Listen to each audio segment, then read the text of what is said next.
Halo, apa kabar semuanya? Kembali dengan Putu Reza. Kita ngomongin gadget lagi dan langsung aja nggak pakai lama. Ini dia reviewnya untuk iPhone 15 Pro.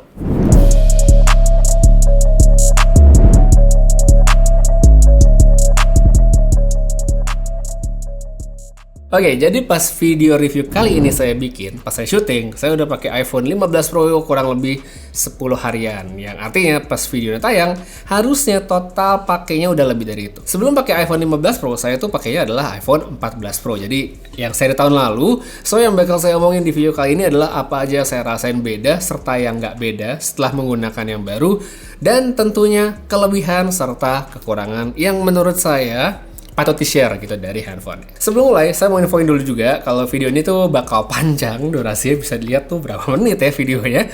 Saya akan coba susun sesistematis seperti biasa. Jadi kalau mungkin ada topik tertentu yang pengen dicari, silakan cek timestamp yang ada di deskripsi. Spoiler juga bahwa handphone ini tuh menurut saya keren banget di beberapa bagian, tapi dia juga ternyata punya masalah, ada kekurangan yang mana itu adalah beberapa poin yang menurut saya kayak nggak banget sebenarnya dan nggak seharusnya terjadi di handphone ini. Oke, jadi untuk permulaan seperti biasa saya akan memulai dari tampilan luarnya dulu, karena sekalipun kelihatan minor, ya ini tetap menarik untuk dibahas. Pertama dari segi materialnya, Apple di sini nge-highlight soal titanium yang jadi rangka di handphone ini. Ini material yang bagus banget sih karena dia solid dan bikin handphonenya jadi lebih enteng.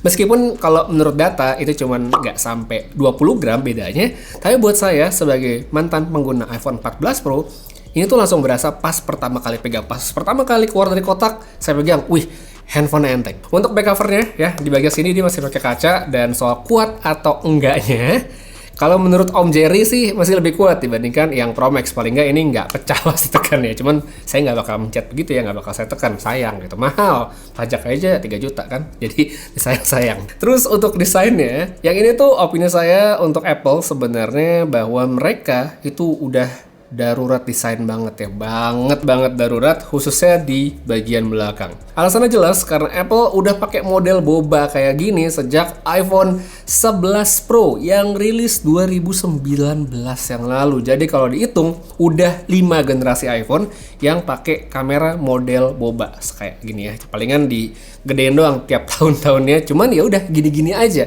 Jadi kalau misalnya bisa ngarep gitu, semoga tahun depan ada perubahan desain yang signifikan ya, selain supaya nggak bosen, ya agar mereka yang pengen pamer handphone tuh ya bisa gitu. Masa mau pamerin action button gitu kan kagak keren banget ya, cuma di samping kecil lagi. Nah soal action button sendiri, ini kan salah satu yang baru di iPhone 15 Pro. Posisinya ada di atas tombol volume, ini ya buat gantiin si silent switch. Jadi dia sekarang udah nggak perlu digeser, tapi tinggal ditekan dan ditahan sebentar aja. Sayangnya saat ini fungsinya tuh cuma aktif kalau ditekan terus ditahan ya, jadi ditekan gitu.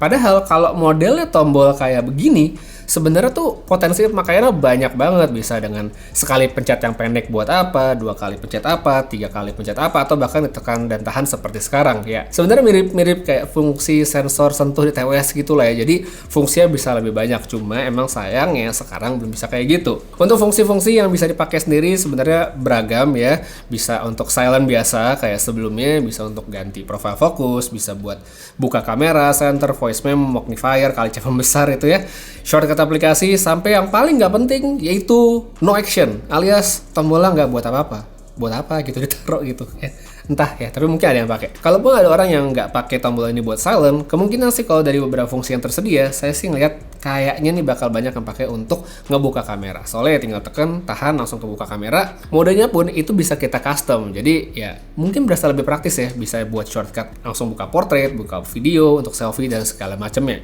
Cuma sekalipun ini kelihatan praktis, tapi saya sih tetap ngerasa lebih praktis untuk nyalain layar terus tekan logo kameranya, udah beres, kita langsung ngebuka ya. Kayak gitu sih kalau buat saya. Nah selain soal action button tadi, tambahan baru juga dari iPhone yang terbaru sekarang, udah pasti udah pada tahu ya, yaitu hadirnya USB-C. Sebagian menyambut ini dengan sangat baik, sebagian ada yang ngeledekin, ada juga yang bilang kalau Apple kehilangan identitas karena nggak pakai Lightning, ya apalah itu. Sedangkan kalau saya sih adalah pihak yang seneng banget karena akhirnya cukup satu kabel aja untuk berbagai macam kebutuhan ya, bisa buat ngecas sama Android, saya nggak butuh mikirin kabel Lightning lagi. By the way, buat yang mungkin sempet nanya, apakah ini iPhone 15 Pro bisa dipakai ngecas pakai charger Android? Jawabannya ya bisa-bisa aja lah, namanya juga USB-C gitu ya. Di sini saya pakai charger third party Aoki, kabelnya aja kabel Samsung dan aman sentosa gitu, fast chargingnya jalan, nggak ada isu panas dan segala macamnya. Oh, udah oke banget gitu. Saya soal ngecasnya yang tadi jadi gampang, nggak ada lightning itu buat saya juga memudahkan banget untuk urusan aksesoris gitu. Contohnya kipas gaming ya pakai USB-C, bisa colok sekarang. Wireless microphone ya, udah bisa USB-C. Jadi kalau misal saya pengen ganti kamera, pengen ngerekam pakai Android, ya nggak usah lepas pasang konektornya lagi gitu, pakai USB-C aja beres, bisa dipakai.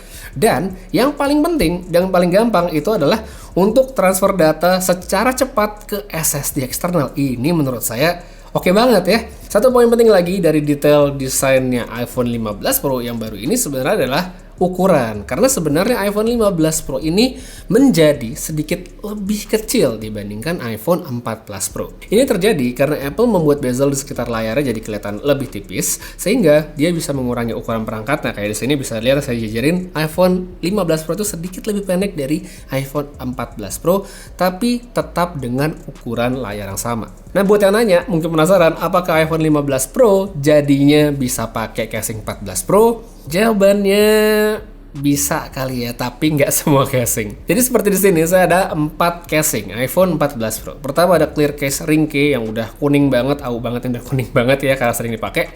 Ini modelnya soft case, jadi fitnya sedikit longgar, tapi dipakein ke 15 Pro itu masih bisa dan tidak mengganggu fungsi. Emang agak longgar, cuma masih bisa. Terus ada juga nih casing tipisnya ringke yang ini agak kerasan dikit plastiknya dan saya tidak recommended karena gampang pecah. Kalau yang ini dia nggak bisa ya karena lost banget, nggak ada ngegripnya ke handphone, jadi tidak bisa dipakai. Sedangkan saya di sini ada 2 lagi casing dari Castify ya, satu Dragon Ball, satunya Evangelion, dan dua-duanya masih mantep dan enak dipakai. Emang sedikit lebih longgar ya dari seharusnya, tapi masih bisa dipakai. Tadi itu saya sempat mikir ya, wah bakal sia-sia nih casing 2 biji nggak bisa dipakai lagi di iPhone baru. Tapi ternyata masih bisa ya. Sedangkan kalau iPhone 15 Pro ya tentunya pas banget lah, nggak ada masalah. Habis itu buat yang mungkin penasaran juga, kalau dibalik gimana bang? iPhone 14 Pro bisa nggak pakai casingnya 15 Pro? Jawabannya nggak bisa, karena ya itu dia, 14 Pro itu lebih gede dibandingkan 15 Pro. Lanjut, sekarang kita masuk ke bagian yang selalu menarik dari iPhone, yaitu specs-nya. Ya, yang menarik banget tahun itu sebenarnya chipsetnya doang ya, prosesornya. Soalnya kalau yang lain tuh nggak beda jauh ya, seperti RAM dia masih sama, kapasitas penyimpanannya juga sama. Palingan baterainya aja sedikit lebih besar kalau berdasarkan data yang saya baca di GSM Arena. Layarnya juga sama, masih ada pulau, Dynamic Island, refresh rate 120 Hz, Dolby Vision, True Tone, dan lain-lainnya. Pokoknya persis lah kayak iPhone 14 Pro. Coba aja cek ke bagian komparasi iPhone ya di website Apple. Data itu bakal sama persis dengan iPhone 14 Pro. Jadi ya saya nggak bakal panjang-panjang di bagian ini. Soalnya ya layar dari handphone ini iPhone 15 Pro menurut saya masih layar yang sangat bagus secara visual, responsif pada sentuhan, seperti misalnya pada main game, sehingga secara experience udah nggak ngecewain. Sederhananya, ini adalah layar yang sangat bagus tapi tidak spesial. Ngomongin nggak spesial, baterai HP ini juga sebenarnya biasa aja menurut saya. Kapasitasnya sedikit lebih besar, tapi ternyata tidak ngaruh banyak. Screen on time saya bisa dapat sekitar 6-7 jam dalam sehari. Cuma ya kabar baiknya saya tidak mengalami tuh isu-isu seperti baterai yang ngedrain atau kesedot pas handphone lagi nggak dipakai, kayak misalnya lagi tidur gitu. Karena menurut grafik di sini nggak ada aktivitas, jadi ya oke-oke aja. Jadi ya udah, kita balik ke soal chipset atau prosesornya aja.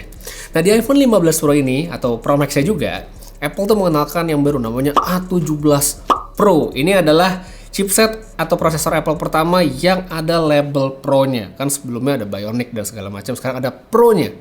Waktu abis launching, saya tuh excited banget sama prosesor barunya ini. Soalnya dibikin kayak kelihatan gila, powerful banget, sampai-sampai Apple tuh ngangkat soal gaming di acara presentasi mereka khusus, ada ngebahas ray tracing juga. Belum lagi Apple tuh kelihatan ngegait developer game mobile besar yang diakhiri sama pengumuman game level konsol seperti ada Resident Evil Village, ada Resident Evil 4 Remake, dan Assassin's Creed Mirage ya, itu bakal rilis di iPhone 15 Pro Series. Pokoknya kayak wih banget gitu ya.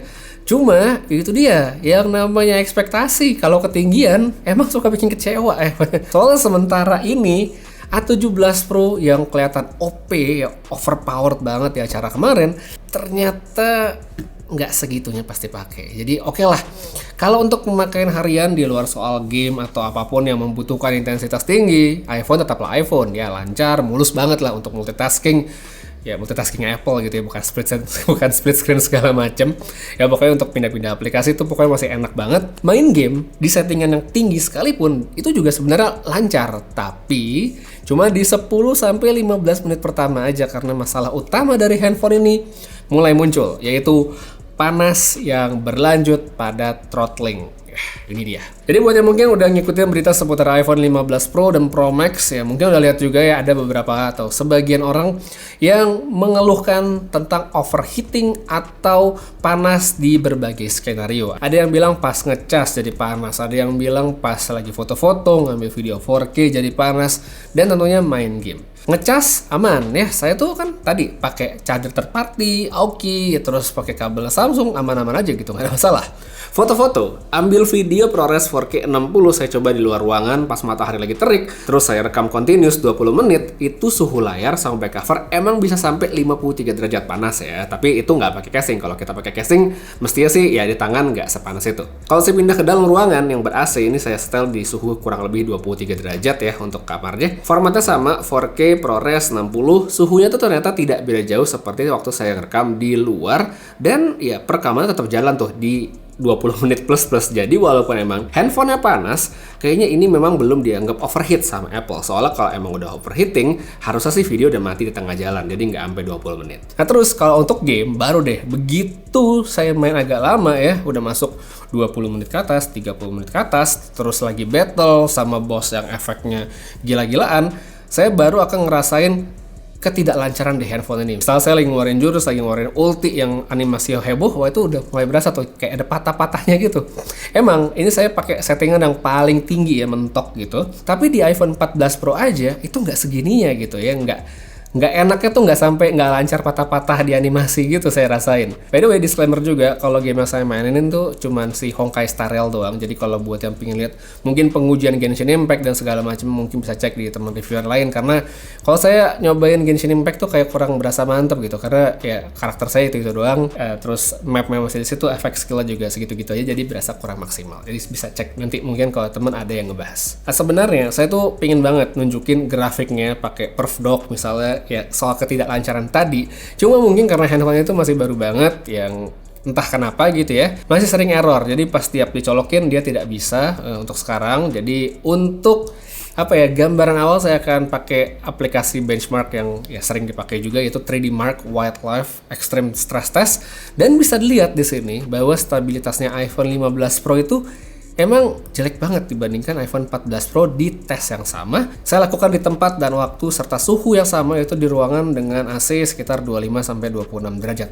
Ya, kelihatan. Secara angka, best loop sama lowest loopnya iPhone 15 Pro itu emang jelas lebih tinggi dari iPhone 14 Pro. Tapi bisa lihat juga dari segi stabilitas, 14 Pro itu jauh lebih bagus. Terus nih kita lihat juga nih ya di 15 Pro, dari loop pertama, loop 1 ke loop 2 aja, itu dia turun poinnya ya, si 15 Pro ini jauh banget sampai 1300 poin.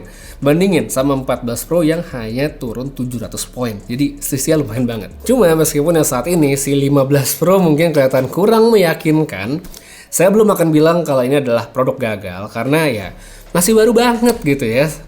Masih baru banget, belum ada sebulan.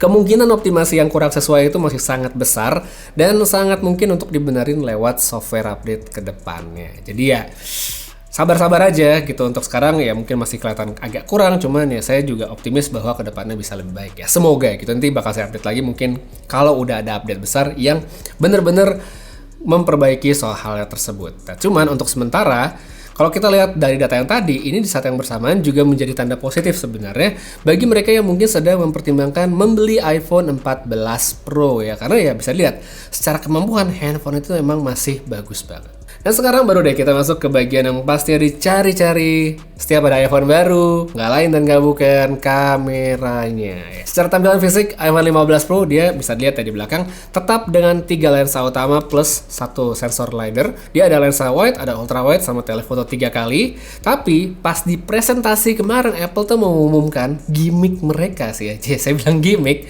yaitu mereka menyebut iPhone 15 Pro dan juga Pro Max itu punya 7 lensa.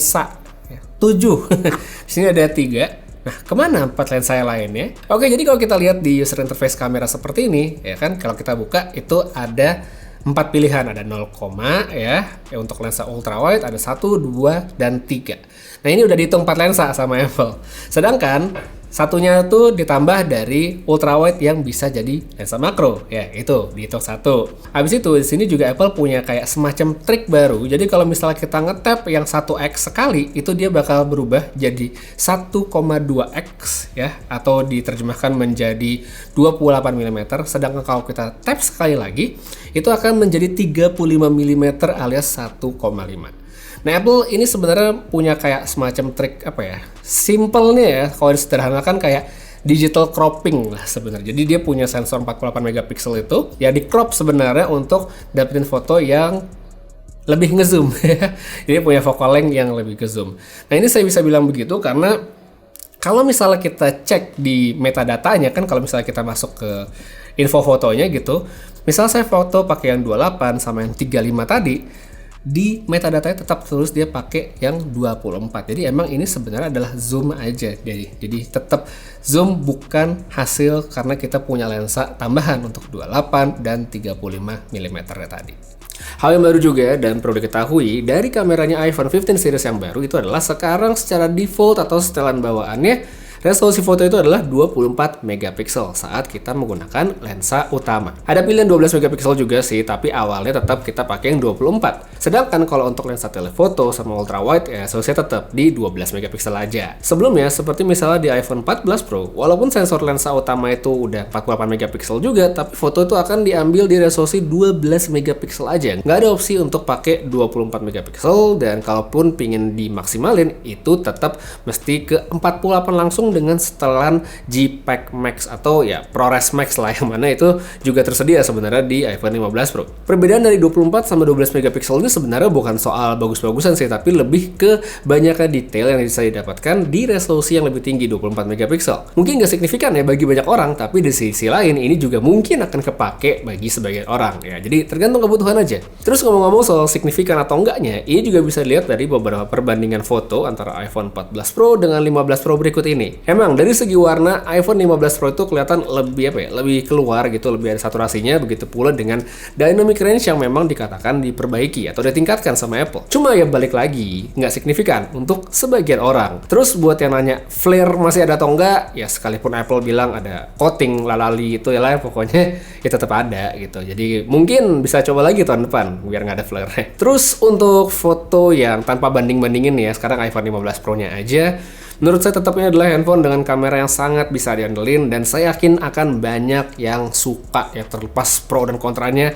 Saya yakin pasti banyak yang suka.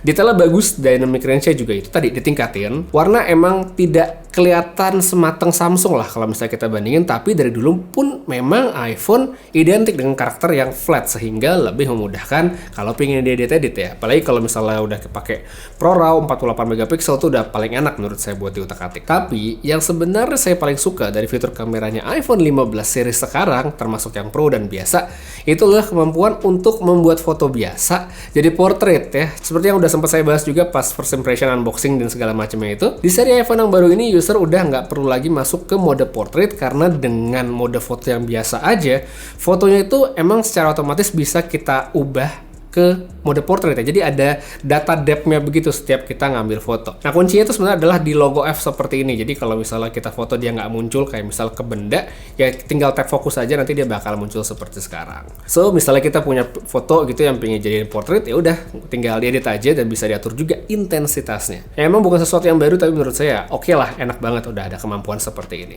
Kemudian kita ngomongin kemampuan low light dari handphonenya ya. Di sini dia menurut saya juga udah oke. Minusnya paling dari segi flare ya, kalau kena lampu itu masih ada banget, serta night mode yang kadang menurut saya agak berlebihan dan malah bikinnya jadi nggak bagus. Mendingan nggak usah pakai night mode gitu dibandingkan harus bikin fotonya jadi terlalu terang. Lensa ultrawide masih bagus juga di kondisi cahaya yang bagus, dia bisa jadi lensa makro juga, tapi memang baiknya tidak usah dipakai dalam kondisi low light. Habis itu buat lensa telefoto ya ini juga oke, 3x-nya mungkin dianggap tidak terlalu jauh ya, tapi buat saya sebenarnya udah cukup ya, cukup. Soalnya saya kalau butuh zoom yang jauh ya tinggal bawa S23 Ultra aja beres kan. Untuk jangkauan maksimal ya iPhone 15 Pro ini bisa sampai 15x ya. Jadi masih bukan yang luar biasa jauh, tapi pada skenario pemakaian tertentu sebenarnya masih bisa dipakai dan udah lebih dari cukup. Kamera depan hasilnya oke lah, detailnya bagus, skin tone-nya juga menurut saya udah cukup baik. Cuma ya sebagus-bagus ya selfie dari iPhone 15 Pro, saya yakin kok pasti nanti di TikTok paling nggak udah ada yang bilang hasilnya bakal lebih suka yang iPhone XR dibandingkan iPhone 15 Pro. Lanjut kita masuk ke bagian favorit saya nih, video. iPhone masih salah satu yang terbaik sih buat saya karena emang bagus dari segi detail, warna, dan stabilisasinya. Cuma yang paling saya suka dari fitur videonya iPhone 15 Pro sekarang adalah dia bisa rekam dalam format ProRes lock yang bisa langsung disimpan ke penyimpanan eksternal seperti misalnya SSD karena memanfaatkan USB-C. ProRes ini tuh sebenarnya udah ada di iPhone Pro sebelumnya kayak 14 Pro, 13 Pro, tapi yang lock ini baru di iPhone 15 Pro series aja. Lock sendiri tuh bukan format yang familiar ya, saya tahu karena akan ngerekam dalam warna yang sangat mentah, bahkan nggak ada warnanya. Buat orang tuh pasti ini apaan sih? Oh, warna abu-abu gini doang. Tapi ya ini adalah gambar yang sebenarnya sangat kaya dengan data sehingga sangat oke sekali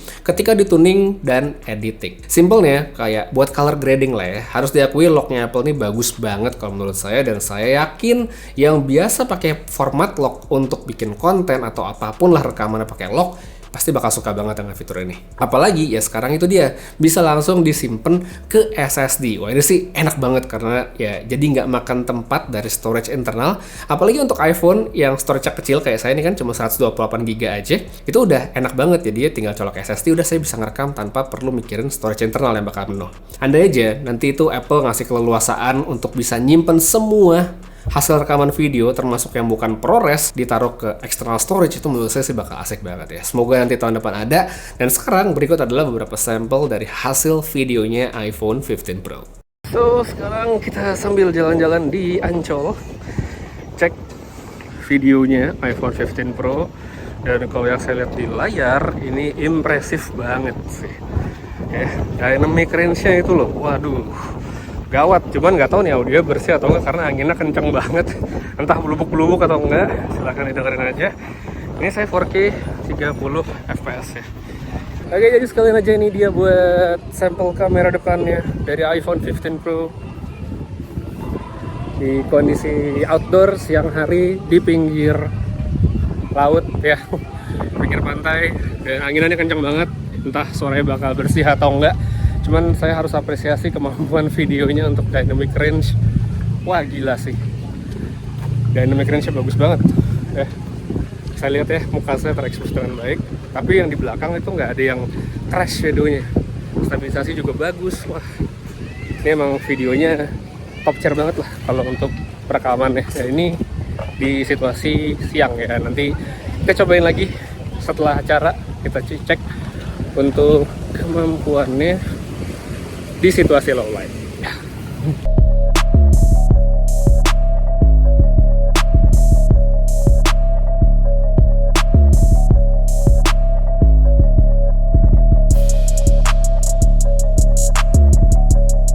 Oke, sekarang ini bisa dilihat ya kalau di compare sama iPhone 14 Pro. Sama-sama low light, gue rekam di 4K 30 fps. Kalau yang gue lihat sih bagusan 15 Pro emang ya. Kita lagi situ, lagi ke yang banyak lampu-lampunya. Emang nggak signifikan, tapi emang bagusan 14 Pro kalau menurut gue. Kita coba ke situ. Flare ya masih ada. Stabilisasinya bisa lihat.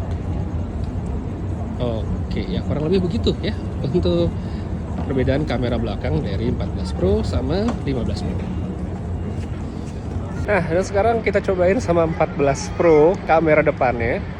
Ini sebenarnya situasinya agak-agak jahat sih, karena emang low light banget, gelap banget. Cuma ada sedikit-sedikit lampu aja, cuma coba saya deketin ke sumber cahaya.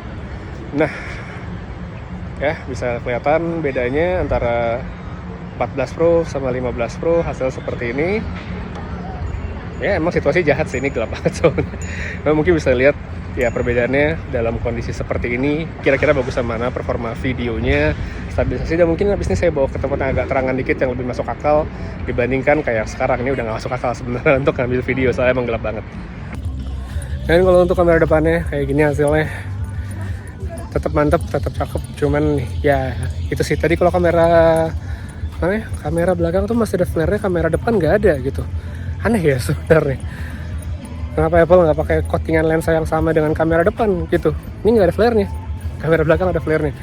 Gitu deh pokoknya ya. Oke sih masih kameranya, menurut kalian gimana? Silahkan tulis di kolom komentar aja. Jadi ya kesimpulannya, kalau misalnya ditanya iPhone 15 Pro recommended atau tidak untuk dibeli, tentu iPhone 15 Pro adalah handphone yang recommended, apalagi untuk yang sudah lama nggak ganti iPhone ya. Misal sekarang masih pakai iPhone 12 Pro, iPhone 11 Pro, atau bahkan lebih lama lagi, upgrade-nya bakal berasa banget di HP ini. Cuman kalau emang masih pakai 13 Pro, 14 Pro mungkin nggak sejauh itu bedanya, kecuali memang butuh si USB-C tadi. Nah kalau buat saya sendiri, yang paling saya suka dari HP ini udah pasti, yaitu dia, USB-C.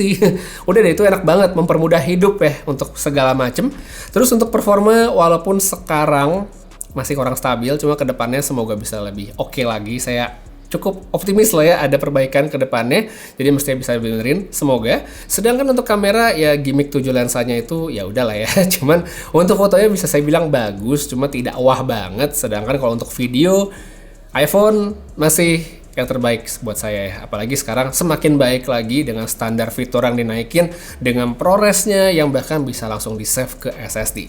Jadi walaupun saya cuma beli iPhone 15 Pro 128GB, selama ada SSD yang kosong ya, bisa ditempel MagSafe juga lagi kayak gini. Ya udah, saya bisa tetap ngerekam tanpa khawatir storage-nya bakal jadi penuh. Untuk yang mau beli iPhone 15 Pro sekarang ya, di Just Tip sama reseller emang masih lumayan mahal saat ini. Jadi kalau emang tidak buru-buru, masih bisa sabar ya, sabar aja, karena dari bocoran kabarnya handphone ini bakal resmi di Indonesia di akhir Oktober 2023 ini. Jadi harusnya tidak sampai sebulan udah bisa dipesan. Sedangkan kalau emang pingin langsung sikat sekarang ya nggak apa-apa juga sih, kalau udah pengen banget gitu atau ada uang lebihan, langsung aja gitu ya. Langsung dibeli aja, karena ini adalah handphone yang emang oke. Kalau emang semua fiturnya bisa dimaksimalin. Jadi itu dia review saya yang panjang, saya nggak akan bilang singkat ya. Ini udah review panjang banget untuk si iPhone 15 Pro. Makasih banyak nonton sampai habis. Semoga video ini ngebantu bagi yang emang membutuhkan. Putra Desa pamit, sampai ketemu lagi di video berikutnya. Dan seperti biasa, have a nice day.